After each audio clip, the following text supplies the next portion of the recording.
কম না বেশি? শুকরিয়া আদায় করছি জবান ছেড়ে দিয়ে সকলে একযোগে বলছি আলহামদুলিল্লাহ। রব্বানা লাকাল হামদ হামদান কাসীরা তাইয়িবান মুবারাকান ফীহি ইয়া রাব্বি লাকাল হামদু কামা ইয়ানবাগি লিজালালি ওয়াজহিকা ওয়া আযীমি সুলতানিকা। মহান আল্লাহ রাব্বুল আলামিন আজকে ওয়াজ মাহফিলকে কবুল করুন। আমিন। যাত্রাপুর এতিমখানা মহিলা মাদ্রাসা এবং পুরুষ মাদ্রাসা, বালক বালিকা উভয় মাদ্রাসাকে আল্লাহ তাআলা কিয়ামত পর্যন্ত কবুল করুন। আমিন। মাদ্রাসার সকল হাজাত আল্লাহ তাআলা তার গায়বে খাজানা থেকে মিটিয়ে দিন। আমিন। অক্লান্ত পরিশ্রম করে এই জান্নাতের বাগান যারা সাজিয়েছেন, দূরদরাজ থেকে শোনার জন্য যারা এসেছেন, আজকে মাহফিলের ওসিলা করে মহান আল্লাহ তাআলা সকলকে মাফ করে দেন। আমিন। অত্র এলাকার সমস্ত মুর্দেগানের কবরে আযাব আল্লাহ তাআলা কিয়ামত পর্যন্ত বন্ধ করে দিন। আমিন। কাল হাশরের কঠিন ময়দানে আজকের এই আয়োজন মহান আল্লাহ তাআলা আমাদের সকলের নাজাতের জরিয়া হিসেবে কবুল করুন। আমিন। বন্ধুগণ, হেদায়েত দেওয়ার মালিককে আল্লাহ, পৃথিবীর সকল ক্ষমতার মালিককে আল্লাহ, আমার জানের মালিককে আল্লাহ, আমার মালের মালিককে আল্লাহ, আমার ইজ্জতের মালিককে আল্লাহ, আমার সম্মানের মালিককে আল্লাহ, সেই মহান আল্লাহর কাছে আমরা অত্যন্ত বিনয়ের সাথে অনুরোধ জানাচ্ছি, আল্লাহ কাকুতি মিনতি করছি, আমরা গোলাম, হে আল্লাহ তুমি আমাদেরকে ক্ষমা করে দাও। আমিন। আল্লাহ তুমি আমাদেরকে হেদায়েতে কামিলা নসিব করে দাও। আমিন। এতিমখানা থেকে আপনাদের দান এবং অনুদানে বাচ্চারা আজকে হাফেজে কোরআন হয়েছে, হাফেজা হয়েছে। তারা একদিন আলেম হবে, আলেমা হবে। তারা কোরআনের নূর দিয়ে সমাজকে আলোকিত করবেন ইনশাআল্লাহ। এই অন্ধকার সমাজের অন্ধকার দূর করে তারা একটি আলোকিত সমাজ বিনির্মাণ করবেন ইনশাআল্লাহ। আপনারা যারা সহযোগিতা করেছেন, নবী করিম সাল্লাল্লাহু আলাইহি ওয়াসাল্লাম বলেছেন, আস-সাঈ আলাল আরমিলাতি ওয়াল মিসকিন কাল মুজাহিদি ফি সাবিলিল্লাহ। যে ব্যক্তি মিসকিনকে সহযোগিতা করে, বিধবা নারীকে সাহায্য করে, সেই ব্যক্তির মর্যাদা কাল মুজাহিদি ফি সাবিলিল্লাহ, আল্লাহর রাস্তার মুজাহিদের সমতুল্য ইনশাআল্লাহ। ওয়া কাল কাইমি লা ইয়াফতুরু ওয়া কাস সাইমি লা ইফতির আও কামা ক্বালা আলাইহিস সালাতু ওয়াস সালাম। সারা রাত ধরে অনবরত তাহাজ্জুদের নামাজে দাঁড়িয়ে থেকে যে সওয়াব পাওয়া যায়, বিধবার এতিমকে সাহায্য করলে আল্লাহ পাক সারা রাত তাহাজ্জুদের সওয়াব বান্দার আমলনামার মধ্যে আল্লাহ দান করে দেন।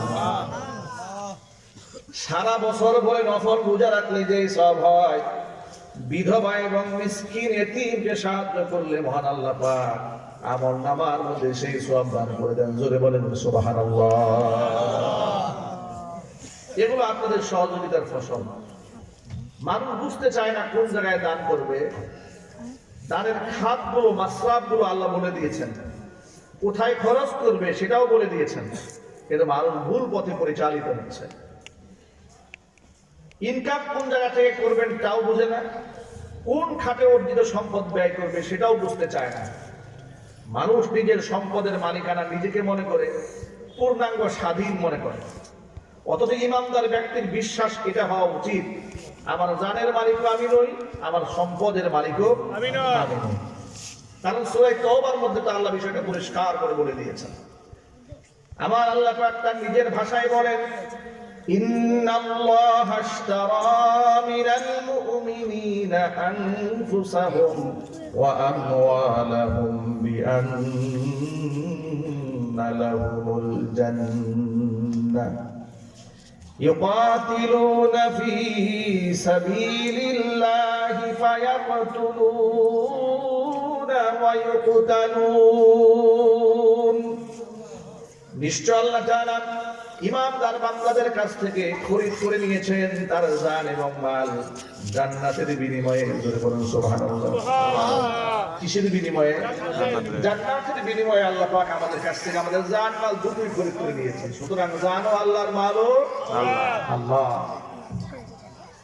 বিপদগামী লোকেরা কোরআনের এই দিক নির্দেশনা না বোঝার কারণে, পারিবারিক ধর্মীয় শিক্ষা না পাওয়ার কারণে, রাষ্ট্রীয় কারিকুলামের দ্বীন ও ঈমান সম্পর্কে সঠিক শিক্ষা না পাওয়ার কারণে বাংলাদেশের সর্বোচ্চ বিদ্যাপীঠ প্রাচ্যের অক্সফোর্ড খ্যাত ঢাকা ইউনিভার্সিটির ছাত্রীরা কিছুদিন আগে দেখলাম প্লে কার্ড নিয়ে দাঁড়িয়েছে রাস্তায়, লেখা রয়েছে দেহ আমার সিদ্ধান্ত। চিন্তা করা যায়, বাংলাদেশের সর্বোচ্চ বিদ্যাপীঠ, সেখানে পড়াশোনা করে আমাদের সন্তানরা কি হলো এগুলো? বিশ্ববিদ্যালয়ে যে সমস্ত ছেলেরা মেয়েরা পড়াশোনা করছে তাদের মঙ্গল গ্রহ থেকে আসে না। আমাদের সন্তান, আমাদের ভাই, আমাদের ছেলে, আমাদের মেয়ে, তারা এত বড় বিপদগামী কেন হলো? এমন কথা, এমন দুঃসাহসী শব্দ উচ্চারণ কি করে তারা করতে সাহস পেয়েছে যে দেহ আমার সিদ্ধান্ত আমার? এই থিওরি এদের মগজের মধ্যে কে ঢুকাল? এই চিন্তা চেতনা এদের কে ঢুকিয়ে দিয়েছে? এদের ব্রেন গুলো কারা ওয়াশ করলো? কারা আমাদের সন্তানগুলোকে নষ্ট করে দিল? কারা আমাদের সন্তানগুলোকে জাহান্নামের পাত্রী বানিয়ে দিয়েছে? কারা আমাদের ছেলেগুলোকে গাঁজাখোর বানিয়ে দিল? কারা আমাদের সন্তানগুলোকে সন্ত্রাস বানিয়ে দিয়েছে? কারা আমাদের সন্তানগুলোকে আল্লাহর দ্বীন থেকে, ঈমান থেকে সরিয়ে দিয়েছে? কারা ইসলামটাকে ঘৃণার পাত্র বানিয়ে দিল বাংলাদেশে? এই সবগুলো বিষয়কে ঠান্ডা মাথা আমাদের ডিল করে, অপরাধীদেরকে শনাক্ত করে আমাদের সন্তানদেরকে ঈমানের পথে পরিচালিত করতে হবে। ঠিক না ঠিক বলেন? জুলাই আগস্ট বিপ্লব সাধিত হওয়ার পরে বাংলাদেশের মানুষ একটু স্বপ্ন দেখা শুরু করেছিল, দেশ সংস্কার হবে, রাষ্ট্র সংস্কার হবে, নিয়ম বিধিমালা চেঞ্জ হবে, মানুষ সুদ ঘুষ জেনা ব্যভিচার থেকে বাঁচবে, খুন খারাপি থেকে বাঁচবে। যে খুনি হাসিনা বাংলাদেশে হত্যা, গুম, খুনের রাজত্ব তৈরি করেছিল, এটা ধ্বংস হয়েছে। অবশ্যই খুনের রাজত্ব নষ্ট হবে, খুনের রাজনীতি নষ্ট হবে, এটা চেয়েছে ওই দেশের মানুষ। ডক্টর মোহাম্মদ ইউনূসকে মানুষ যে আশা নিয়ে বসিয়েছিল, যে পরিমাণ স্বপ্ন এই লোকেরা তাকে নিয়ে দেখতে শুরু করেছিল, সেই স্বপ্নগুলা ঘুরে বাড়ি ঘিরে দিয়ে স্বপ্নগুলাকে ডক্টর ইউনূস নিজেই দুমড়ায়া মুচড়ায়া শেষ করে দিয়েছেন। কথা ঠিক না ঠিক বলে? এটা ইনসাফপূর্ণ একটা বাংলাদেশ এদেশের মানুষ দেখতে চেয়েছিল। নিশ্চয় আপনাদের মনে আছে, গত রমজান মাসে তিনি যখন কেন্দ্রীয় ঈদগাহে ঢাকাতে ঈদের নামাজ পড়তে গেলেন, ঈদের নামাজ যখন পড়তে গেলেন, পাবলিকলি মুসাফা করতে গিয়ে তিনি যে ভালোবাসাটা পেয়েছিলেন, আমার তো মনে হয় যে উনি তো জীবনে অনেক পুরস্কার পেয়েছেন। নোবেল বিজয়ী তিনি, নোবেল বিজেতা, নিঃসন্দেহে ইন্টারন্যাশনাল ভাবে বড় ধরনের পুরস্কার পেয়েছেন। এত বড় পুরস্কার পাওয়ার পরও আমার মনে হয় যে তিনি আত্মিকভাবে এতটা পুলকিত হতে পারেন নাই ওই ঈদগাহ ময়দানে সাধারণ মানুষের ভালোবাসায় উনি যেভাবে সিক্ত হতে পেরেছিলেন। ঠিক না ঠিক? প্রটোকল ভেঙে তিনি মুসাফা করেছিলেন। পাবলিক বলেছিল, স্যার আপনি 5টা বছর থাকেন, 5টা বছর থাকেন, এদের দেশটাকে ঠিক করেন, আপনি দেশে নির্বাচন দিয়েন না। দেখুন মানুষ কত ভালোবাসা শুরু করেছিল। যে লোকটা মাত্র বছর খানিক আগে এতটুকু মানুষের ভালোবাসা পেয়েছিল, আজকে সেই মানুষের ভালোবাসাকে ধ্বংস করে দেওয়ার কারণে সেই মানুষের প্রতি এই দেশের মানুষের ঘৃণাটা কোন পর্যায়ে পৌঁছেছে। আগামী ঈদগাহে উনি নামাজটা পড়ার জন্য সুযোগটা পেতেন, এবার মানুষের রিভিউটা দেখতে পেতে যে মানুষ এখন কি বলে। কথা ঠিক না ঠিক বলে? এখন আপনি বলবেন যে হঠাৎ করে এত জনপ্রিয় মানুষ এত ঘৃণার পাত্র কেন হলো? আপনাদেরকে বুঝাই বলি। ঘৃণার পাত্র এই জন্য হয়েছে, ওনারা সর্বপ্রথম যে অপরাধটা বাংলাদেশে করেছে, যেই জুলাই আগস্ট অসংখ্য শহীদদের রক্তের বিনিময়ে তারা ক্ষমতার মস্তদে বসেছে, সেই রক্তের সাথে প্রথম গাদ্দারি তারা নিজেরাই করেছে। কথা বলেন, যে ইন্টারিম গভর্নমেন্ট বসেছে যে রক্তের উপরে, সেই রক্তের সাথে প্রথম বেইমানিটা এই সরকার নিজে করেছে। তারপর প্রমাণ সরে আপনাদের প্রমাণ হলো, এই দেশের মানুষের সবচেয়ে বড় দাবি ছিল যে সমস্ত খুনিরা দেশ থেকে পালিয়েছে কিংবা দেশে আছে, খুনিদের বিচারকে নিশ্চিত করা, অপরাধীদেরকে প্রাপ্ত হক রাষ্ট্রীয়ভাবে বুঝিয়ে দেওয়া। কিন্তু সেটা জাতি দেখতে পারে নাই। জাতি কি দেখতে পেয়েছে? জাতি দেখতে পেয়েছে নিরাপরাধ মানুষদেরকে এখনো পর্যন্ত প্রশাসন দিয়া হয়রানি করা হয়। পক্ষান্তরে হাজার হাজার মানুষ যারা খুন করেছে, গুম করেছে, প্রিজন ভ্যানে উঠে রাজা বাদশার মতো হাজিরা দেয়। ঠিক না ঠিক বলে?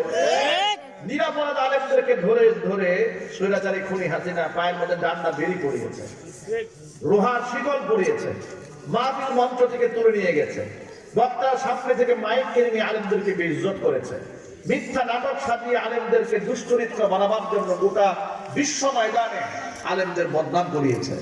আলেমদেরকে মৌলবাদী, জঙ্গিবাদী, রাজাকার, তালেবান, আল বদর, আল শাম, আনসারুল্লাহ বাংলাটি হিজবুত তাহরীর নানান নাম দিয়ে দিয়ে ইসলাম পন্থীদেরকে দমানোর চেষ্টা করেছে।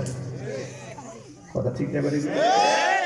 এই কাজগুলো যখন করেছিল, এদেশের মানুষ একটা স্বপ্ন দেখেছিল যে ইন্টারিম গভর্নমেন্ট এই সমস্ত অন্যায়গুলো রুখে দেবে, দেশটাকে নতুন করে ঢেলে সাজাবে। কিন্তু বিনিময়ে কি হয়েছে দেখেন তো ভাই, এই দেশে যে জুলাই যোদ্ধারা এই দেশটাকে নতুন করে জুলাই আগস্টে স্বাধীন করলো, সেই জুলাই যোদ্ধারা তারা এই অন্তর্বর্তীকালীন সরকারের সময়ই তারা মাজলুম হচ্ছে, তারা বিনা বিচারে গ্রেফতার হচ্ছে। যদি এই সরকারের আমলেই তারা এতটুকু নির্যাতনের শিকার হয়, তাহলে পরবর্তী সরকার এদের সাথে আচরণটা কি করবে একটু আন্দাজ করে দেখেন আপনারা। কথা ঠিক না বেরিয়ে বলেন? এই যে শহীদ উসমান হাদি, আমার তো মনে হয় আল্লাহর কসম করে বললে আমাদের কাফারা দিতে হবে না। আমার ধারণা এটা 100 বছরের এমন একটা মেধার জন্ম হয় নাই বাংলাদেশে। ঠিক না? ঠিক। এমন একটা মেধাকে কার আমলে শেষ করলো? হাসিনার আমলে না, ডক্টর মোহাম্মদ ইউনূসের আমলে তারে খুন করা হয়েছে। কথা ঠিক না? ঠিক। ডক্টর ইউনূস এমন মেধাকে মূল্যায়ন করতে পারে নাই, সম্মান দিতে জানে নাই। ডক্টর মোহাম্মদ ইউনূসকে এই শহীদ উসমান হাদি যে নসিহতটা করেছিল, বিশ্বাস করেন এত দামি নসিহত আমার তো মনে হয় ডক্টর ইউনূস জীবনে নিজের বাপের কাছ থেকে শুনে নেন। এই ছেলেটি বলেছিল, ডক্টর মোহাম্মদ ইউনূস আপনার প্রতি দেশের মানুষের একটু ভালোবাসা আছে, মহব্বত আছে, রেসপেক্ট আছে, সম্মান আছে। কারা আপনাকে সংস্কার করতে যায় না, নামগুলো শুধু বলে দেন।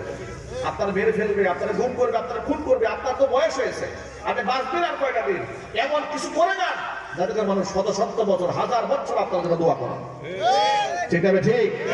সেই কথা ডক্টর মোহাম্মদ ইউনূস রাখেন নাই। পক্ষান্তরে শহীদ উসমান হাদি এমন একটা কাজ করে গেছেন, 1000 বছর শহীদ উসমান হাদিকে এই দেশের মানুষ ভুলবে না। প্রজন্মের পর প্রজন্ম শহীদ উসমান হাদির নামে বই লেখা হবে, ইতিহাস রচিত হবে, ইতিহাসের পাতায় সোনাক্ষরে শহীদ উসমান হাদির নাম লেখা থাকবে। মানুষ, আমার তো মনে হয় যে কিয়ামত পর্যন্ত এই বাংলার মাটিতে যতদিন থাকবে ততদিন পর্যন্ত শহীদ উসমান হাদির নাম মানুষ সম্মানের সাথে উচ্চারণ করবে। এরকম রত্নগুলাকে আপনারা হারিয়ে ফেলছেন, আপনাদের কলিজা ঘামে না। আপনারা ডক্টর মোহাম্মদ ইউনূস, আপনি তার জানাজায় গিয়ে আপনি মানবিক কথা বললেন, উসমান হাদি তোমাকে আমরা বিদায় দিতে আসি নাই, তোমাকে আমরা ধারণ করি, এরকম আবেগী কথাবার্তা বললেন। আপনি একজন ক্ষমতার সর্বোচ্চ মস্তদে বসে এই কথা বলতে আপনি সাহস পেলেন না, অবশ্যই তোমার খুনিদেরকে আমরা বিচার করে ছাড়বো। আপনি বলেন নাই, এতর উপর আশ্বাস জাতিকে আপনি দিতে পারেন না। ইন্টারিম গভর্নমেন্টের স্বরাষ্ট্র উপদেষ্টা জাহাঙ্গীর সাহেব কি করেছে রাষ্ট্রের মধ্যে দেখুন। জুলাই যুদ্ধে একটা মেয়ে, 17 বছরের একটা মেয়ে সুরভি, একেবারে ফ্রন্ট লাইনে থেকে সে আন্দোলন করেছে, গোটা দেশ দেখেছে, জাতি দেখেছে। সেই মেয়েটাকে চরিত্র হনন করে এরপরে তার নামে একটা ভুয়া এক সাংবাদিক, কালবেলার সাংবাদিকের মিথ্যা মামলায় 50 কোটি টাকা চাঁদা দাবি করছে একটা মেয়ে মানুষ। এই কথা বলে তার তুলে নিয়ে যাওয়া হবে। আপনি চিন্তা করেন, মেয়েটা এখনো প্রাপ্ত বয়স্ক হয় নাই, বয়স হলো 17। এই আইনে তাকে আপনি অবশ্যই কারাগারে রাখতে পারেন না, জেলখানা নিতে পারেন না। কারণ যদি আপনি সে অপরাধ করেও থাকে তাহলে আপনি কিশোরীদের কারাগারে তারা নিয়ে যাবেন। ঠিক আছে? ঠিক করে বলেন। আপনি তাকে অন্যায় ভাবে তাকে 21 বছর দেখায় রিমান্ডও মঞ্জুর করেছে তদন্ত ছাড়াই। এর মানে হচ্ছে এই বাংলাদেশের স্টেক হোল্ডার যারা ছিলেন, নতুন বাংলাদেশ গড়ার জন্য যারা জীবনের ঝুঁকি নিয়ে রাজপথে আন্দোলন করেছেন, তাদেরকে এই দেশের সরকার পরিকল্পিতভাবে এই সরকারের একটা অংশ হত্যা করার ষড়যন্ত্রে নেমেছে। ঠিক না? এই জন্য বলেছি ডক্টর মোহাম্মদ ইউনূস এবং তার সাঙ্গপাঙ্গ যেগুলো আছে, যতটুকু ভালোবাসা করিয়েছিলেন, এই অপকর্মের কারণে এত নিকৃষ্ট অবস্থা এদের হবে যে এরা কল্পনাও করতে পারবে না। আমি আমার যুবক ভাইদেরকে বলছি, প্রিয় যুবক ভাইরা আমার, আমরা একটি সুন্দর সমাজ গড়তে চাই, ইনসাফের সমাজ গড়তে চাই, তাকওয়া ভিত্তিক সমাজ গড়তে চাই। দিনদার ইমানদার মানুষের অভয়ারণ্য যেন হয়, সেখানে বদমাশ, লম্পট, চাঁদাবাজ, টেন্ডারবাজ, মাস্তান, ডাকাত, খুনিদের জন্য অভয়ারণ্য যেন বাংলার জমিন না থাকে। বাংলার জমিন যেন খুনিদের জন্য একটা ত্রাসের রাষ্ট্র হয়ে যায়। ঠিক না? ঠিক বলেন। এরকম একটা রাষ্ট্র আমরা করতে চাই। আর এই জন্য আমাদের লাগবে প্রচুর পরিমাণ আমাদের কোরআন সুন্নাহ সম্পর্কে পড়াশোনা করতে হবে, আমাদেরকে সচেতন হতে হবে, আমাদেরকে সাহসী হতে হবে। ঠিক না? ঠিক বলেন। আমাদেরকে তাকওয়াবান হতে হবে, আমাদেরকে নামাজি হতে হবে। ওয়াল্লাহি ওয়া রাব্বিল কাবা, কাবার রবের কসম করে বলি, শত বছর আপনি আন্দোলন করেও আন্দোলন সাকসেস করতে পারবেন না, সফলতার মুখ আপনি দেখবেন না যদি আল্লাহর সাহায্য আপনি না পান। জুলাই আগস্ট বিপ্লবের যে যতটুকু আমাদের অর্জন হয়েছে এটা আমাদের নিজেদের কষ্টের কারণে হয় নাই, এটা আল্লাহর সাহায্যের কারণে হয়েছে। ঠিক না? ঠিক বলেন। স্বৈরাচারী খুনি হাসিনাকে বিদায় দিয়ে বিজয়ী জনতা এদেশে কি করেছিল? সেজদায় পড়ে আল্লাহর শুকরিয়া আদায় করেছিল। দৃশ্য আপনাদের মনে আছে? যারা সেজদায় পড়ে গণভবনে আল্লাহর শুকরিয়া আদায় করলেন, ওটা মিডিয়াতে খুব একটা হাইলাইট করে নাই। ওই যে দুই একজন মুরগি নিয়ে দৌড় দিয়েছিল, চেয়ার নিয়ে দৌড় দিয়েছে, আর কে নাকি ব্রা পেন্টি নিয়ে দৌড় দিয়েছে, এটা খুব হাইলাইট করে প্রচার করে দেখিয়েছে, দেখো কেমন অসভ্য লোকেরা গণভবন দখল করেছে। শুধু অসভ্য লোকেরা যায় না, তোমাদের কুকর্মের কারণে সেখানে সর্বদলের মানুষরা গিয়েছে, সেখানে বুঝবানরা গিয়েছে, অবুজরা গিয়েছে, কিন্তু অসংখ্য আল্লাহর ওলিরা গিয়ে সেখানে মাটিতে পড়ে সেজদায় দিয়েছে। কথা ঠিক না? এবারে চিল্লা বলে। কিন্তু সেই দৃশ্য দেখানো হয় না। এই যে অসংখ্য মানুষ স্বৈরাচারী খুনি হাসিনা পালিয়ে যাওয়ার পরে যে আল্লাহর কাছে সেজদায় করে শুকরিয়া আদায় করে কাঁদলো, কয়টা মিডিয়া প্রচার করেছে? কয়টা মিডিয়া সেগুলো দেখিয়েছে? এর মানে হচ্ছে আল্লাহর কৃতজ্ঞতা নিয়ে, আল্লাহর শুকরিয়া আদায় করে, আল্লাহর সাহায্য নিয়ে, আল্লাহর উপর ভরসা করে যে জাতি নেতৃত্ব দিয়েছে, সেই ইতিহাস থেকে আল্লাহর নামটা পর্যন্ত ওরা মুছে দিয়েছে। ঠিক না? ঠিক বলেন। আলেমদের অবদান তারা মুছে ফেলে দিয়েছে। যে জুলাই সনদ লেখা হয়েছে, আলেমদের অবদান তুলে ধরা হয়। এত বড় সনদ লেখা হয়েছে, বিসমিল্লাহির রহমানির রহিম লেখা হয় না, আল্লাহ নামও লেখা হয় না। কেন? আল্লাহর নাম লিখলে তাহলে তো মুসলমানদের পক্ষে চলে যায়। কত বড় নাফরমান, কত বড় গাদ্দার চিন্তা করেন। সনদ লেখা আল্লাহর নাম লেখা হচ্ছে, আল্লাহর সাহায্যে এই জাতি মুক্তি পেয়েছে। কথা বলেন ভাই, ঠিক না? বলে আল্লাহর সাহায্যে জাতি মুক্তি পেয়েছে। আর এই জাতির চূড়ান্ত মুক্তি যদি পেতে চায়, মনে রাখবেন আমাদের অবস্থা এমন হয়েছিল, ৭১ সালে দেশ একবার স্বাধীন হয়েছে, আমরা ছোট্ট একটা ভূখণ্ড পেয়েছি ৫৬,০০০ বর্গ মাইলের। ৭১ সালে পাকিস্তান হানাদার বাহিনীর পক্ষ থেকে তাদের কাছ থেকে দেশ স্বাধীন হওয়ার পরে এদেশের মুসলমানরা, এদেশের জনতারা মনে করেছিল যে আমরা বিরাট বড় মুক্তি পেয়েছি, স্বাধীনতা পেয়েছি, আমরা চোরের থেকে বেঁচেছি। কিন্তু চোর থেকে নৌকা চোরের ঘাট থেকে সরাই নিয়ে এই জাতি ডাকাতের কবলে পড়ছে। সে ডাকাত হচ্ছে ভারত। সেই ঘাটটা কোথায়? ডাকাতের কবলে পড়েছে জাতি। পাকিস্তান প্রিয়তে এই দেশের মানুষ এত মজলুম হয় না পাকিস্তান সরকারের পক্ষ থেকে, ভারত সরকারের কাছ থেকে সাম্রাজ্যবাদী দ্বারা এই দেশ জন্য আক্রান্ত হয়েছে। কথা ঠিক আছে? বলে এই দেশের মানুষদেরকে খুন করে, খুনিরা আশ্রয় নেয় কোথায়? ভারতে। কথা বলে না কেন? এদেশের খুনিরা কোথায় গিয়ে আশ্রয় নেয়? পাকিস্তান গিয়ে। কোথায় আশ্রয় নেয়? ভারতে। এর মানে হচ্ছে শ্রেষ্ঠ মেধারা শহীদ উসমান হাদি খুন হয়ে যায়, কয় আসামি কোথায়? কয় ভারতে। হাজার হাজার মানুষ খুন করে হাসিনা কোথায়? বলে ভারতে। পৃথিবীর কোন দেশ এই খুনিদেরকে জায়গা দেয় না, কিন্তু ভারত এদেরকে মহব্বত করে ভালোবাসে। আবার এদেরকে নতুন করে পুশ করে দেওয়ার ষড়যন্ত্র চালায়। আল্লাহর কসম করে বলি, এই জন্য বলিষ্ঠ কণ্ঠে আমরা বলতে চাই, মাওলানা মরহুম ভাসানী রাহিমাহুল্লাহ, আল্লাহ তারে ক্ষমা করে দেন। জোরে কোন আমিন। আমি জানি না কতটুকু অথেন্টিক বক্তব্য তিনি বলেছিলেন, যেই প্রজন্ম বুঝতে পারবে বাংলাদেশের সবচেয়ে শত্রু হচ্ছে ভারত, সেই প্রজন্মই হচ্ছে সৌভাগ্যবান এবং শ্রেষ্ঠ প্রজন্ম। আলহামদুলিল্লাহ, আমরাই হচ্ছে সেই সৌভাগ্যবান প্রজন্ম। আমার এই প্রজন্মের প্রত্যেকটা শিশু বাচ্চা পর্যন্ত বুঝে গেছে ভারতের মতো শত্রু রাষ্ট্র বাংলাদেশের জন্য পৃথিবী তার একটাও নেই। ঠিক আছে? বলে এই জন্য যখন খেলার ময়দানে পর্যন্ত ভারতের পতাকাকে এই দেশের মানুষ সম্মান করে না। কেন করে না? ওদের আধিপত্যবাদের কারণে করে না, ওদের স্বার্থান্বেষী কাজের কারণে। এটা তাদেরকে শ্রদ্ধা করা না। ওরা তো শ্রদ্ধা পাওয়ার যোগ্য নয়। ভারত কোন দেশের সাথে সম্পর্ক ভালো আছে বলেন তো ভাই? আপনি যে ভারতকে মূল্যায়ন করবেন কোন দৃষ্টিকোণ থেকে? তাদের সমস্ত প্রতিবেশীগুলো দেখেন, নেপালের দিকে তাকান, শ্রীলঙ্কার দিকে তাকান, পাকিস্তানের দিকে তাকান, চায়নার দিকে তাকান।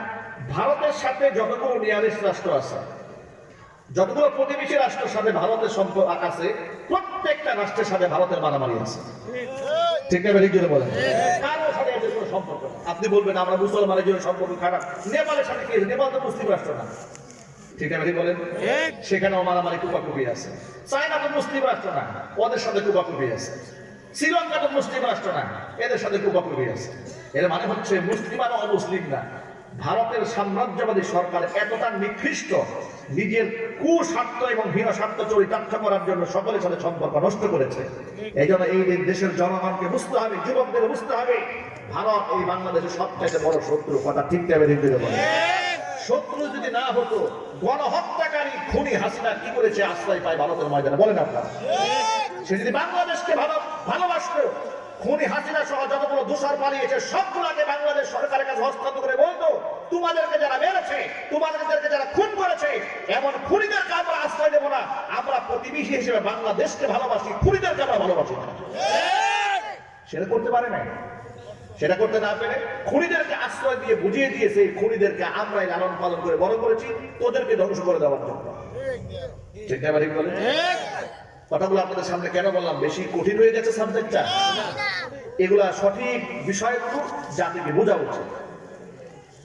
এই কথাটা কেন বললাম শোনেন, স্বাধীনতা সার্বভৌমত্ব যদি আপনার ঠিক রাখতে না পারেন, ভারতের আধিপত্য যদি বাংলাদেশ থেকে হটাই দিতে না পারেন, এই যে স্বাধীনভাবে ওয়াজ মাহফিল করতে পারবেন না, স্বাধীনভাবে নামাজও পড়তে পারবেন না, স্বাধীনভাবে রোজাও রাখতে পারবেন না, স্বাধীনভাবে আপনি ইফতার করতে পারবেন না। আপনি বলবেন হুজুর কিভাবে পারবো না?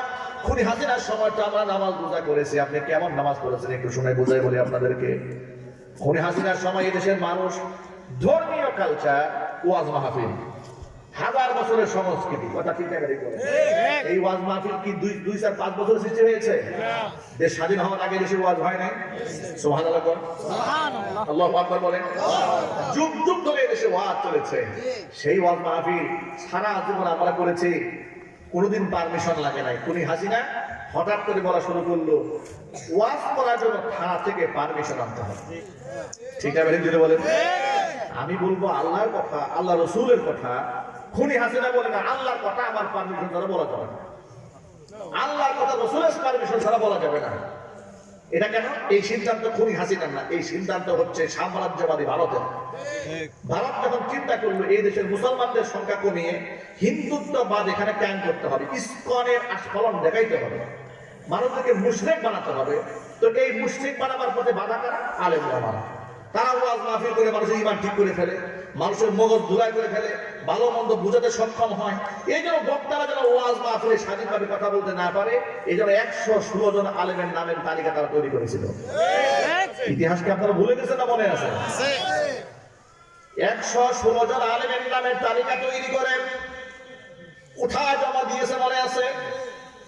দুদকে জমা দিয়েছিল, বলেছিল এই সমস্ত আলেমদের নথিপত্র চেক দেওয়া হোক, এরা দুর্নীতিগ্রস্ত। জোরে কর নাউজুবিল্লাহ। জাতির শ্রেষ্ঠ সন্তান ওলামারা, আর 116 জন আলেমের নামের তালিকা শুনলে আপনি অবাক হয়ে যাবেন। আরে ওই 116 জন আলেমের নামের তালিকা, এত সৌভাগ্যবান ব্যক্তি তারা, ওই সমস্ত আলেম ওলামারা যাদেরকে একবার দেখার জন্য লোকেরা স্বপ্ন দেখে, একটাবার মুসাফা করার জন্য লোকেরা বছরের পর বছর অপেক্ষায় থাকে। যে সমস্ত আলেমদেরকে দুর্নীতিবাজদের তালিকার মধ্যে তারা ফেলে দিয়েছিল, ওই সমস্ত আলেমদের হাতে হাত স্পর্শ করতে পেরে লোকেরা নিজেকে ধন্য মনে করে। এমনকি ওই সমস্ত আলেমদের জুতা পায়ে পরিয়ে দিয়ে লোকেরা নিজেকে ধন্য মনে করে। ঠিক না বেঠি? তারা তো অনেক বড় মাপের আলেম। আমি একজন আপনা মানুষ, আজকে আপনাদের মাহফিলে আসার সময় উত্তরা 7 নম্বর সেক্টর জামে মসজিদে আমরা আসরের নামাজ পড়েছি ঢাকাতে। আসরের নামাজ পড়ার আগে মসজিদে যখন সামনে গাড়িটা ব্রেক করেছি, আমরা বের হলাম গাড়ি থেকে বের হওয়া মাত্র কিছু মুসল্লি দৌড়ে আসছে, এসে বলছে হুজুরকে পেয়ে গেছে, হুজুরকে পেয়ে গেছি। হুজুর কি খাবেন বলেন? সালাম কালাম দিলেন, বুকের সাথে জড়াই ধরলেন, আলিঙ্গন করলেন, মোসাফা করলেন। বলতে হুজুর কত বয়ান শুনি আপনার, কি মেহমানদারি করবো? আমি বললাম ভাই মেহমানদারি করানো যাবে না, আমি এখন নামাজ পড়বো আসরে, আমি আসলে নামাজে আসছি। তিনি বলে হুজুর আপনি নামাজ পড়ে আসেন, তাহলে আমরা আপনার অপেক্ষায় রইলাম রাস্তায়। চিন্তা করেন, চিনি না জানি না, আমার অপেক্ষায় থাকবে। আমি বললাম নামাজ পড়তে সময় লাগবে, আপনার দাঁড়িয়ে থাকবেন। তিনি বললেন আপনি যদি বলেন সারা রাত দাঁড়িয়ে থাকবো। সুবহানাল্লাহ বলতে পারলেন?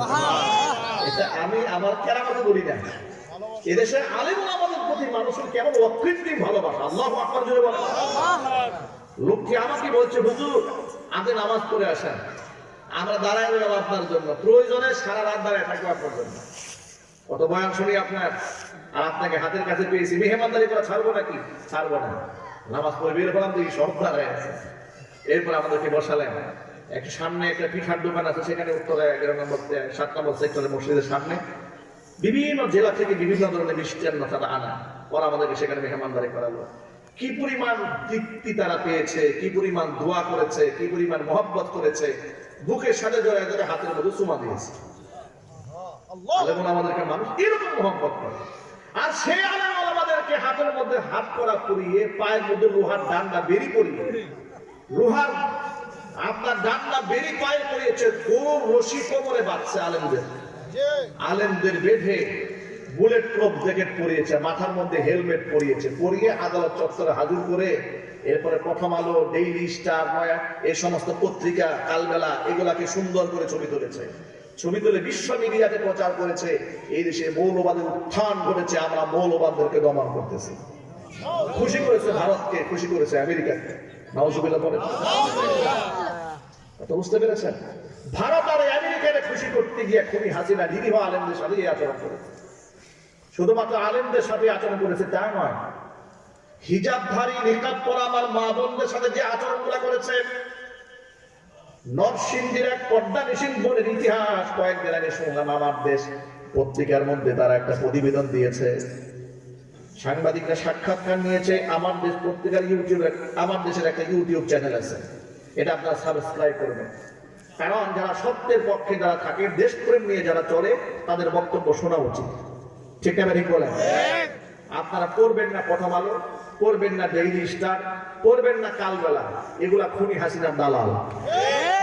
ঠিক না যদি বলেন? এরা ভারতের রাজাকার। কার রাজাকার? এগুলো ভারতীয় রাজাকার। এদের পত্রিকা পড়বেন না, পত্রিকা পড়বেন দূরের কথা, পায়খানা করার পরে এগুলো দিয়ে সুসু করবেন না, টিস্যু ব্যবহার করে এগুলো।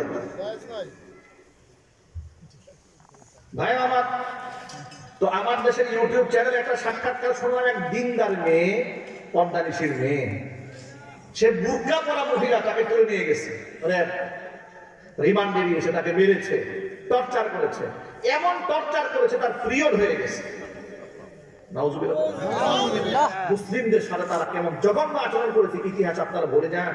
কিছু লোকেরা বলে আগেই তো ভালো ছিলাম, আহারে কপাল পোড়া, আহারে কপাল পোড়া, এই আচরণ তোর মায়ের সাথে হতো সেদিন বুঝতে পারতে আগে কেমন ভালো ছিল। অসংখ্য আলেম আমাদেরকে নির্বিচারে গুলি করে হত্যা করা হয়েছে, ফাঁসির মঞ্চে মঞ্চায়িত করা হয়েছে। শহীদ আল্লামা দেলওয়ার হোসেন সাইদ রহমাতুল্লাহ আলাইহি নব্বারাল্লাহু মারকাদাহু ওয়া জাআলাল জান্নাতা মাসওয়াহু, আল্লাহ জান্নাতের সর্বোচ্চ উচ্চ মাকাম দান করে, জোরে বলেন আমিন। এত বড় একজন আলেম, এত বড় একজন দায়ীর সাথে তারা কি আচরণটা করেছে চিন্তা করেন। ছবি ব্যঙ্গ করে শাহবাগ চত্বরে লটকিয়েছে, জেলাকার বদমাশ লম্পটদেরকে রাষ্ট্রীয় টাকায় লালন পালন করেছে। ঠিক না বেরিয়ে জুড়ে বলেন? কোরআনের অবমাননা করেছে, আলেমদের বেইজ্জত করেছে, নিরীহ মানুষদেরকে ফাঁসির মঞ্চে তারাও মঞ্চায়িত করেছে। কারণটা কি? কারণটা আপনাদের বুঝাই দিই, ঠান্ডা মাথায় বুঝবেন। এই সমস্ত প্রথম সারির নেতৃবৃন্দকে কেন হত্যা করলো? ইসলাম পন্থীদেরকে। কারণ তারা আগামীর বাংলাদেশের জন্য তাদেরকে থ্রেট মনে করেছে। তারা মনে করেছে আমাদের আকান্ত একদিন শেষ হবে, কিন্তু বাংলার ক্ষমতার মস্তদের দিনদাররা চলে যাবে। এই জন্য প্রথম সারির নেতৃবৃন্দকে হত্যা করে দেওয়ার মাধ্যমে এই দেশে ইসলামের রেভলিউশন যেন না হয়, ইসলামিক নেতৃত্ব যেন প্রতিষ্ঠিত হতে না পারে, এই জন্য হিংসার বশবর্তী হইয়া দিনদার নেতৃত্বের দিন মানুষগুলাকে তারা খুন করেছে। এখানে জামাত এবং কওমিদের সাথে একটা দূরত্ব আছে, একটু খোলাসা ভেঙে দিই আপনাদের মাঝে আজকে। ভেঙে দেব? ভেঙে দেব? দেখুন, জামাত ইসলামের সাথে মওদুদিয়াত নিয়ে মরহুম মওদুদি রাহিমাহুল্লাহ, আল্লাহ তাআলা ক্ষমা করবেন, জোরে করে আমিন। যেহেতু শুধু তার ভুল ত্রুটি তিনি করেছেন তা না, ভালো অবদানও তার আছে না ভাই? তার ভালো অবদান আছে না?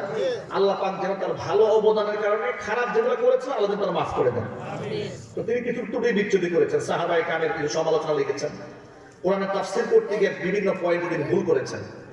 এই জন্য উপমহাদেশের এমনকি গোটা ওয়ার্ল্ডের অনেক ফেমাস উলামায়ে কেরাম তাফসীর করতে গিয়ে তিনি যে ভুলগুলো করেছেন, ব্যাখ্যা করতে গিয়ে ইসলাম সম্পর্কে যে ভুল করেছেন, সে বিরুদ্ধে কলম ধরেছেন, কলম ধরে মানুষকে সচেতন করেছেন। এই জন্য মওদুদীর ওই সমস্ত ভুলের ব্যাপারে গোটা জাতিকে সচেতন থাকতে হবে যে আমরা মওদুদী সাহেবের ভালো কাজগুলোকে বিশ্বাস করলেও তার এই সাহাবী বিদ্বেষী চিন্তা চেতনা আমরা বিশ্বাস করি না। ঠিক না বেঠিক বলে এরা যদি ইচ্ছা করে করুক কিংবা আমার ইচ্ছায় করুক, এই মাসলা তো আমার জানা নাই, সেটা আল্লাহর সাথে তার মুআমালা। তবে আমরা আল্লাহর কাছে দোয়া করি আল্লাহ পাক যেন তারা মাফ করে দেন। জোরে করে আমিন। তার ভালো অবদান আছে। সেই মাওলানা মওদুদী রাহিমাহুল্লাহর প্রতিষ্ঠিত দল হচ্ছে জামাত ইসলামী বা বাংলাদেশ জামাত ইসলাম। এই যে বাংলাদেশ জামাত ইসলামী এই দলটা, এই দলের যে কেন্দ্রীয় নেতৃবৃন্দ যারা ছিলেন মাওলানা মতিউর রহমান নিজামী রাহিমাহুল্লাহ, মাওলানা দেলোয়ার সাইদী রাহমাতুল্লাহি আলাইহি, এরপরে আলী হাসান মুজাহিদ, কামরুজ্জামান, কাদের মোল্লা, এই যে যারা ছিলেন তাদের সাথে উলামায়ে কেরামের রাজনৈতিক দ্বন্দ্ব ছিল না। উলামায়ে কেরামের সাথে একটু মাসলাকগত দ্বন্দ্ব ছিল, চিন্তা চেতনা কিছু পার্থক্য ছিল। কিন্তু খুনি হাসিনা এই যে এদেরকে হত্যা করেছে মাসলাকগত দ্বন্দ্বে হত্যা করে নাই। খুনি হাসিনা আগামীর বাংলাদেশে এদেরকে থ্রেট মনে করেছে। খুনি হাসিনা মানে ভারত। খুনি হাসিনা মানে কি? ভারত। এগুলো যদি বলেন ভারত। খুনি হাসিনা মানে খুনি হাসিনা না, কারণ খুনি হাসিনা হচ্ছে ভারতীয় প্রোডাক্ট। ঠিক কথা বলতে হবে তো। ঠিক আমি কি ভুল বললাম নাকি? সেটা ভারতীয় প্রোডাক্ট, আপনাদের সন্দেহ হয়? সে তো বলেছে যে ভারতকে আমরা যা দিয়েছি কোনদিন বলতে পারবা না। তুমি যদি ভারতের প্রোডাক্ট না হয় ভারতকে এত দিতে মন চাই কেন? কথা বলতে ঠিক না ঠিক? খুনি হাসিনা যদি বাংলাদেশি প্রোডাক্ট হতো তাহলে বলতো ভারত থেকে আমরা যা অর্জন করেছি আমার জাতি কোনদিন আমার বলবে না। যদি বাংলাদেশি প্রোডাক্ট হয়, তুমি বাংলাদেশি প্রোডাক্ট নও, তুমি ভারতীয় প্রোডাক্ট, তুমি হিন্দুস্তানি প্রোডাক্ট। কথা বলতে হবে ঠিক না ঠিক? তুমি দিল্লির প্রোডাক্ট, যার কারণে বাংলাদেশটাকে ধ্বংস করে দিল্লির দিনে আশ্রয় গ্রহণ করেছে। তো দিল্লি মানে হাসিনা, হাসিনা মানে দিল্লি। ঠিক আছে। ওরা যখন বুঝতে পারলেন যে আমাদের এই স্বৈরতন্ত্র বাংলাদেশে বেশি দিন টিকায় রাখা যাবে না, জামাত ইসলামের রাজনৈতিক অঙ্গনে যারা আছে তাদের সাথে দেশের হক্কানে আলেম ওলামাদের ইখতিলাফি মতবাদ থাকতে পারে, কিন্তু তাদের সততা, তাদের ইনসাফ, তাদের ন্যায়পরায়ণতা, তাদের চরিত্র নিয়ে প্রশ্ন তোলার সাহস এই দেশে কারো নাই। আমি কি কোনো বেইনসাফি কথা বললাম নাকি? আমি কোনো ভুল কথা বললাম ভাই? না, কোনো ভুল কথা বলি নাই। কারণ আমি একেবারে আগাগোড়া কওমি অঙ্গনের মানুষ, আগাগোড়া। আমি উভয় পক্ষের সাথে আমার চলাফেরা রয়েছে, আমি ব্যালেন্সটা বুঝতে পেরেছি। দূরত্বটা কোন জায়গায়?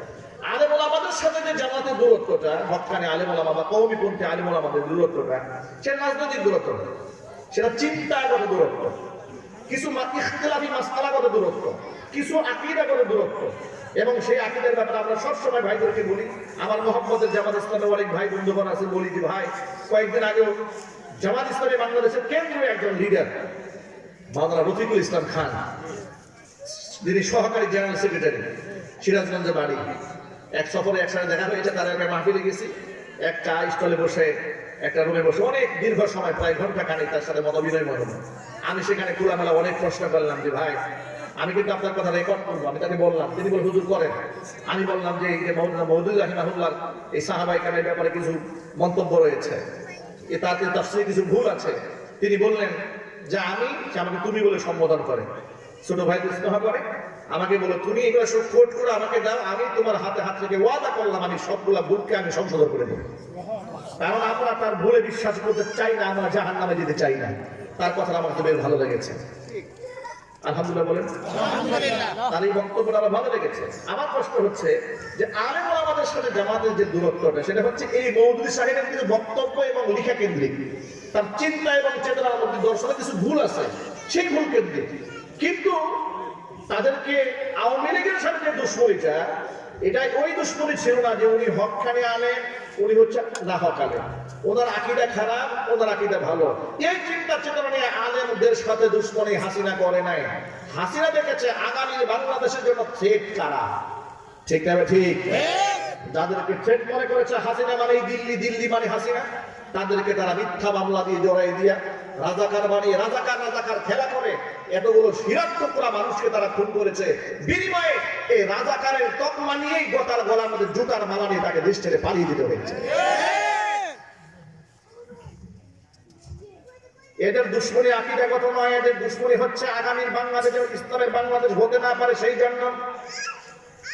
এই জন্য কেন বললাম শুনেন, আকীদাগত যদি থাকতো তাহলে কেমন হতো শুনেন। তাহলে তো এমন হওয়ার কথা ছিল, জামাতের আলেমরা বলেছে, মার খেয়েছে, জেল খেটেছে, কওমে আলেমরা নিরাপদ থাকার কথা ছিল, ঠিক না ভাই? ঠিক। কিন্তু একটা পর্ব শেষ করে ধরলো আরেকটা পর্ব ধরলো, এরপরে শুরু করেছে। এবার দেখেন সিনিয়র কত আলেমদেরকে তারা কষ্ট দিয়েছে। আল্লামা আজিজুল হক রহমাতুল্লাহি আলাইহি খুনি হাসিনা খুনের মামলা দিয়েছে, ঠিক না ভাই? ঠিক। মুফতি আমিনী রহমাতুল্লাহি আলাইহিকে রিমান্ডে নিয়ে টর্চার করেছে। আল্লামা জুনাইদ বাবনগরী রহমাতুল্লাহি আলাইহিকে রিমান্ডে নিয়ে টর্চার করেছে। মুফতি সাখাওয়াত হোসেন রাজিকে রিমান্ডে নিয়ে টর্চার করেছে। আল্লামা শেখুল হাদিস ইবনে শেখুল হাদিস আল্লামা মামুনুল হক হাফিজাহুল্লাহকে নিদারুণ কষ্ট দিয়েছে। নিজের স্ত্রী দিয়ে ধর্ষণের মামলা দিয়ে মানুষের সামনে চরিত্র হনন করার জন্য প্রচেষ্টা চালিয়েছে। ছোট্ট রফিকুল ইসলাম মাদানী, ছোট্ট একদম দেহের দিক থেকে ছোট, কিন্তু সাহসিকতা আমার চেয়ে অনেক বেশি। এই ছেলেটাকে ধরে নিয়ে কেমন নির্যাতন করেছে দেখেন তো, তার টাকায় দেখে বাস্তবতা। মুফতি আমির হামজা অল্প বয়সে ছিল, আমাদের চেয়ে বয়সে ছোট, তাকে নিয়ে ফাঁসির কন্ডেম ছিল আজকায় রাখলো, রিমান্ডে নির্যাতন করলো। খালিদ সাইফুল্লাহ আইয়ুবী কওমি আলেম, একদম ঠান্ডা মাথার আলেম, সমালোচনা নাই, তাজকিয়াতুন নফস করেন, তাসাউফপন্থী আলেম, পীর মুরিদি করেন, উনাকে নিয়ে জেলখানে নিয়ে কেমন কষ্ট দিলেন দেখেন তো। এই হাতটা অ্যাক্সিডেন্টে ভেঙে গেছে, হাতের মধ্যে রড ঢোকানো, সেখানে হসপিটালে কারাগারে এই রড থেকে বের হয়ে পুজ বের হয়েছে, চিকিৎসা করতে দেয় নাই, চিকিৎসা নিয়েছে যখন দেখে একদম পুজ বের হয়ে পড়ে, তো ওই সময় এই অবস্থায় তার হাতের মধ্যে হ্যান্ডকাপ করাইয়া রশি দিয়া বেঁধে হসপিটালে নিয়ে শোয়া রাখছে। নাউজুবিল্লাহ পড়ে। কাজগুলো তো হাসিনা করেছে। এটা আমি দেখেন না, আমি তো ছোট্ট মানুষ, আমার মতো আড্ডা বক্তা তো বাংলাদেশে খুব কম আছে। আমি একবারে ছোট্ট আলেম। 2018 সালে মাহফিল মঞ্চে আমার বয়ান চলছে, স্লিপ দিয়ে আমাকে নামিয়ে নিয়ে গেল। বয়ান শর্ট করলাম, স্টেজ থেকে নামলাম, গাড়িতে উঠলাম, গাড়ি একটু টান দিয়েছে, সামনে পুলিশের গাড়ি, পেছনে ডিবির গাড়ি, আমাকে আটকাই দিল। হুড়মুড় করে নেমে আসলো, সিনেমা স্টাইলে আমার গাড়ি দরজা খুলতে বলে খুললাম। পুলিশ আমার পেছনে ডানে বামে দুজন বসলেন, সামনে সিটে বসে আমার ড্রাইভারকে নামাই দিলেন। এরপরে সামনে ড্রাইভিং সিটে পুলিশ বসলেন। এবার গাড়ি টান দিয়েছে, আমার ড্রাইভার আমার সাথে খাদেম খেতাম যারা ছিলেন সবগুলাকে প্রিজন ভ্যানে উঠাই নিল। জিজ্ঞেস করলাম কোথায় নিয়ে যাচ্ছেন, বলে থানায়। জিজ্ঞেস করলাম অপরাধ কিছু নাই, উপরে সব উপরে নির্দেশ। কিসের নির্দেশ? উপরে নির্দেশ। বাচ্চাটা এরকম মনে হয় জিবরাইল এসে বলে গেছে। এদের অবস্থা দেখে উপরে নির্দেশে করার সুযোগ ভালো হয়, উপর তো জিবরাইল, ঠিক আছে ঠিক বলেন, মানে জিবরাইল এসে বলে গেছে, ওনারা গ্রেফতার মাদের হুজুরকে নিয়ে যান। নিয়ে গেল থানায়, গালাতে রাখছে। ওসি সাহেব নাম হলো আমিনুল ইসলাম, দায়িত্ব ছিলেন। আমি বললাম ওসি সাহেবের সাথে কথা বলতে চাই। থানার স্টাফরা বলে না, কথা বলা যাবে না, ওসি সাহেব কথা বলবেন আপনার সাথে। আমি বললাম না, আমি কথা বলতে চাই, আমি তো চোরুনো ডাকাতি নই। ওসি সাহেব আমি সম্মানিত মানুষ, সারা বাংলাদেশে ওয়াজ করে বেড়াই, এক যুগের উপরে, অবশ্যই ওসি আমাকে চেনার কথা। ওসি সাহেব অনুনয় বিনয়ের পরে উনি সাক্ষাতে রাজি হলেন। ওনার রুমে বসলাম, সালাম কালাম দিলাম, উনি আমাকে খুব সালাম কালাম দিয়ে আমাকে বসালেন, চা খাওয়ালেন, বিস্কিট খাওয়ালেন, নাস্তা খাওয়ালেন। নাস্তা খাওয়ানোর পর আমি বললাম যে ভাই আমাকে ধরে নিয়ে আসছেন কেন? ওদের সাহেবকে জিজ্ঞেস করলাম আমাকে ধরে নিয়ে আসছেন কেন? ওদের সাহেব জবাব দেন, হুজুর আমি ধরে নিয়ে আসছেন, উপরের নির্দেশ। সব করে ওসি সাহেবও জানে না আমার কেন ধরে নিয়ে গেছে। চিন্তা করছেন অবস্থা, রাষ্ট্র কেমনে চলে। ওসি সাহেবের তো মূল দায়িত্ব যে এই রেঞ্জে যত অন্যায় হবে, অপরাধ হবে, আপনি হচ্ছেন মূল জিম্মাদার। আপনার সোর্স আছে, আপনার দারোগা আছে, আপনার এসআই আছে, আপনার পুলিশ আছে, আপনার গোয়েন্দা বিভাগ আছে, ডিবি আছে, এদেরকে দিয়ে আপনি ধরে নিয়ে আসবেন। আপনি হচ্ছেন এখানকার হেড। কথা বলেন না কেন? আপনি এখানকার কি হেড? আপনি যিনি মাথা, তিনি জানেন আমার কেন ধরে নিয়ে গেছে, অত সে ধরে নিয়ে গেল, তাই উপরে নিয়ে গেছে। সারা রাত গারদে রাখলো, সকালবেলা কোর্টে তুলেছে। কোর্টে তুলে মামলা কি দিয়েছে জানেন? কোর্টে মামলা দিয়েছে যে 1-1.5 মতো মানুষ এক জায়গায় বসে রাষ্ট্রের বিরুদ্ধে ষড়যন্ত্র করতেছিলাম।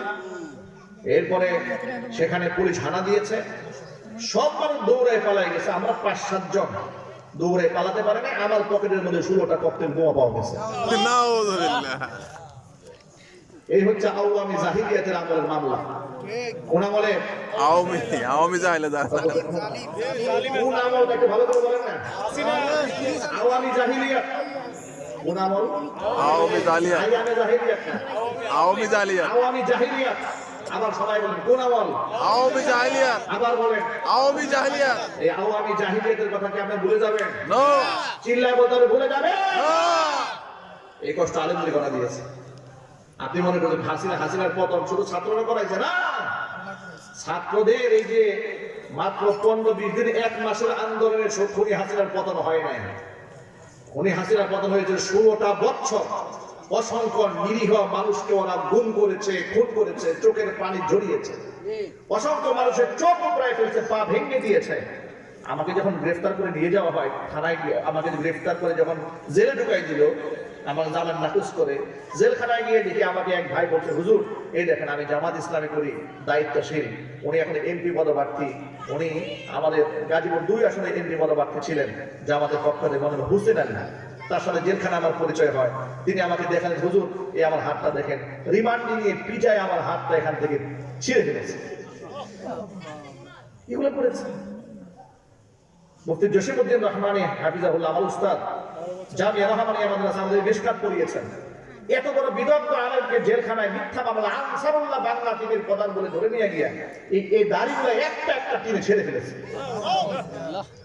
কল্পনা করতে পারে আলেমদেরকে তার কত কষ্ট দিয়েছে।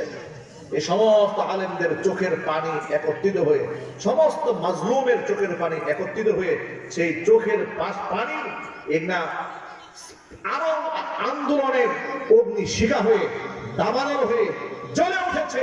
সেই আগুনে জ্বলে পুড়ে খুনি হাসিনা ছাই হয়ে গেছে। কথা ঠিক ভাবে করে। ও আমার যুবক ভাইরা, একটা তাফসীর মাহফিলে এসে, কোরআনের মাহফিলে এসে খুনি হাসিনার ইতিহাস আপনাদেরকে কেন শোনানো হয় এটা বলি, একটু এবারে শোনেন। কোরআন মাজিদের মধ্যে ফেরাউনের কাহিনী আছে না? আছে। জোরে বলেন আছে। নমরুদের কাহিনী আছে না? আছে। আবু জেহেলের গল্প আছে না? আছে। আছে না? মানে আছে। কেন আল্লাহ কোরআনে কেন ফেরাউনের ইতিহাস লিখেছেন? কেন আল্লাহ নমরুদের ইতিহাস লিখেছেন? কেন মহান আল্লাহ তাআলা বনী ইসরাঈল সম্পদের ইতিহাস লিখেছেন? কেন বাচ্চা বুঝতে নসরের ইতিহাস লিখেছেন? কেন ইসহাকের বাচ্চা যুলকারনাইনের ইতিহাস আল্লাহ পাক লিখেছেন? কেন 25 থেকে 27 জন নবী রাসূল ইতিহাস আল্লাহ কোরআনে কেন লিখলেন? এই গল্পগুলো কেন সাজালেন? সূরা ইউসুফের শেষ দিকে আল্লাহ পাক বলেছেন গল্প কেন সাজালাম শোনো। লাকাদ কানা ফী কসাসিহিম ইবারাতুল লিউলিল আলবাব।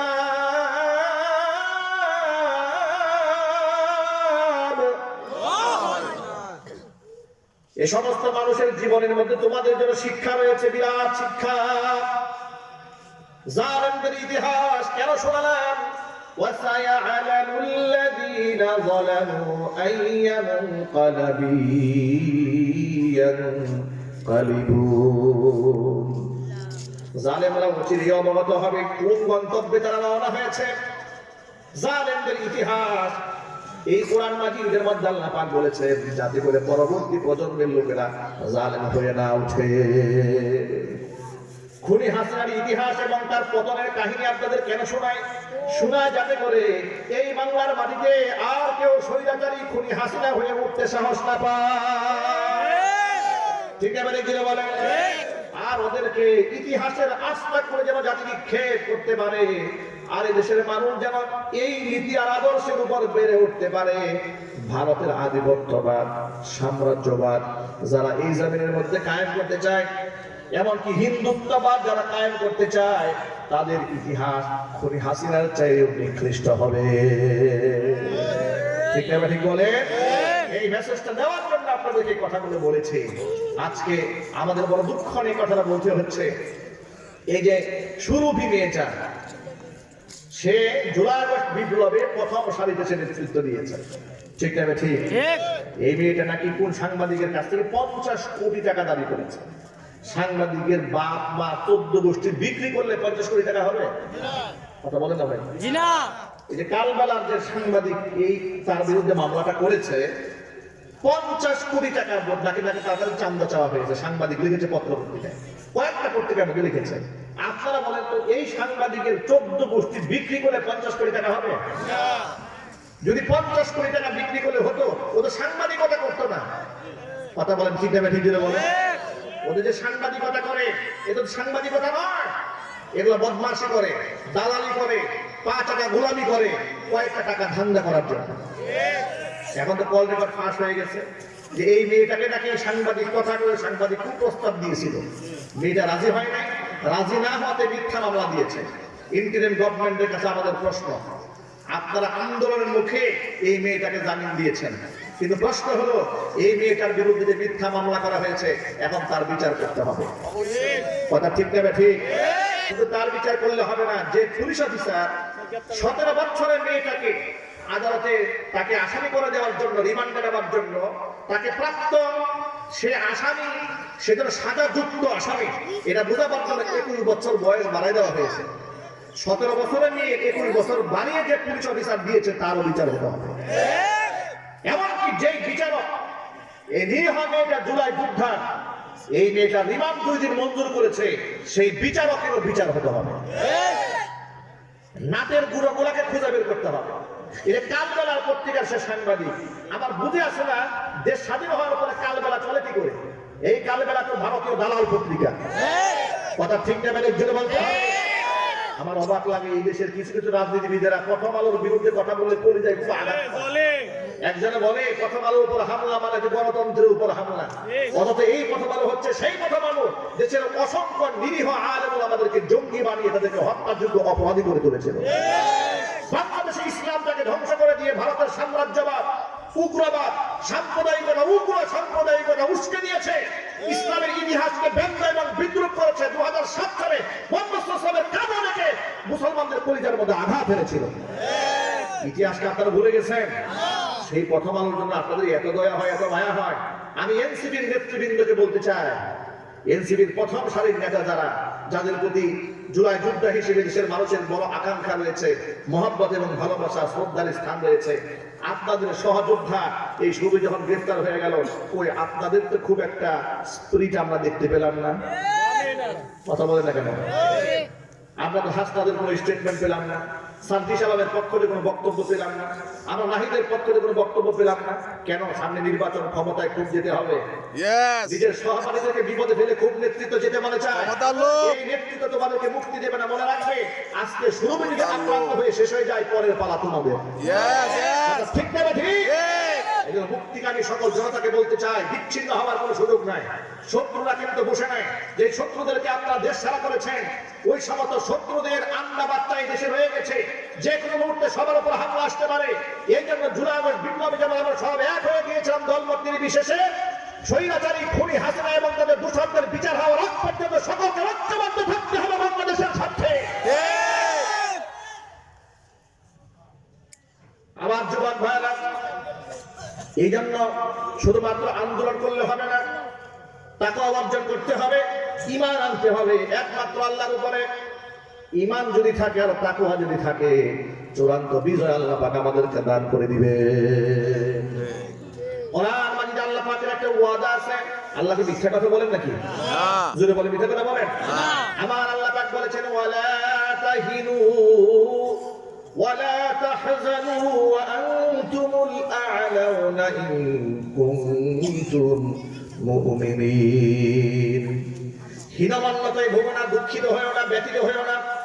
অবশ্যই তোমরা বিজয় লাভ করবে। শর্ত হলো একটা, যদি তোমরা ঈমানদার হয়ে যাও।